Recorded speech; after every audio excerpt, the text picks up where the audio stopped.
The empty house. Next door.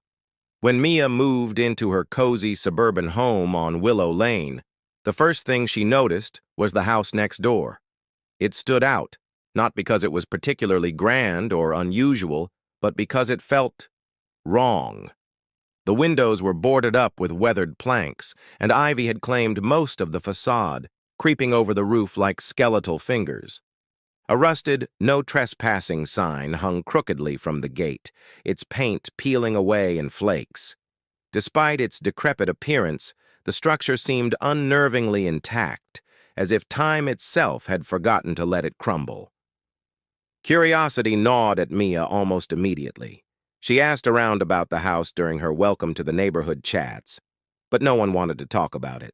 When pressed, locals would laugh nervously or change the subject, muttering vague phrases like, "It's best left alone," or "Some things are better not knowing." One elderly woman across the street gave Mia a pointed look when she brought it up, saying only, "That place takes what doesn't belong to it." Mia dismissed their cryptic warnings as small-town superstition. After all, how dangerous could an old, empty house be? Her curiosity grew stronger with each passing day, especially since the house didn't seem entirely abandoned. At night, she occasionally caught flickers of movement behind the cracks in the boards, shadows shifting where there shouldn't have been any light. Once she even thought she heard faint laughter drifting through the wind, though it vanished as quickly as it came. One evening, unable to resist any longer, Mia decided to investigate. Armed with nothing but her phone flashlight and a sense of adventure, she slipped through the squeaky gate and approached the front door. The air felt heavier here, thick with the scent of damp wood and something else she couldn't quite place. Something sweet, almost nostalgic. Peering through a gap in the boards covering the living room window, she gasped. Inside, the house was immaculate. Not a speck of dust marred the polished furniture or the neatly arranged knickknacks on the shelves. Plates and cups sat stacked on the dining table, untouched by time. Toys lay scattered across the carpet in the living room. A doll sprawled face down, a toy car perched precariously on the edge of a coffee table. Everything looked frozen in time, as if the family who lived there had simply stepped out for a moment and never returned. But the strangest part was the kitchen. Through another gap in the boards, Mia spotted a bowl of fruit sitting on the counter, vibrant and fresh despite decades of neglect. Beside it, a plate of cookies rested under a glass dome, steam curling upward as if they'd just been baked. The sight made her stomach churn. How could anything inside this sealed-off house still be alive? Shaken, Mia hurried back to her own home, locking the doors behind her. That night, she barely slept, plagued by vivid dreams of children playing in the empty house, their laughter echoing endlessly. When she woke the next morning, she froze at the sight outside her bedroom window. A trail of muddy footprints led from the neighbor's house to her doorstep.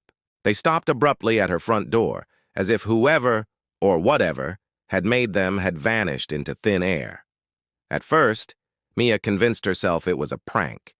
Maybe kids from the neighborhood were messing with her, but over the following days, strange occurrences began piling up.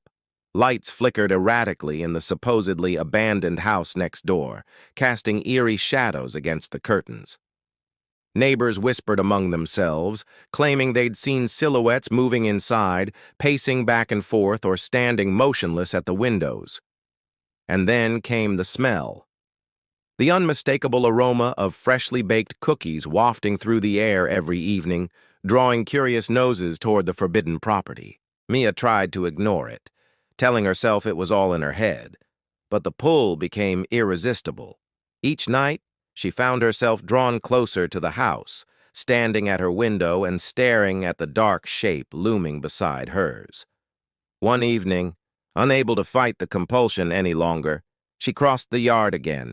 This time, the front door creaked open before she even touched it, revealing a warm, golden glow spilling from within. Against every instinct screaming at her to turn back, Mia stepped inside. The interior was exactly as she remembered it, except now it felt alive. The air buzzed softly, charged with energy. The toys in the living room twitched slightly, as if waiting for someone to pick them up. In the kitchen, the cookies still steamed beneath their glass dome, filling the room with their sugary scent.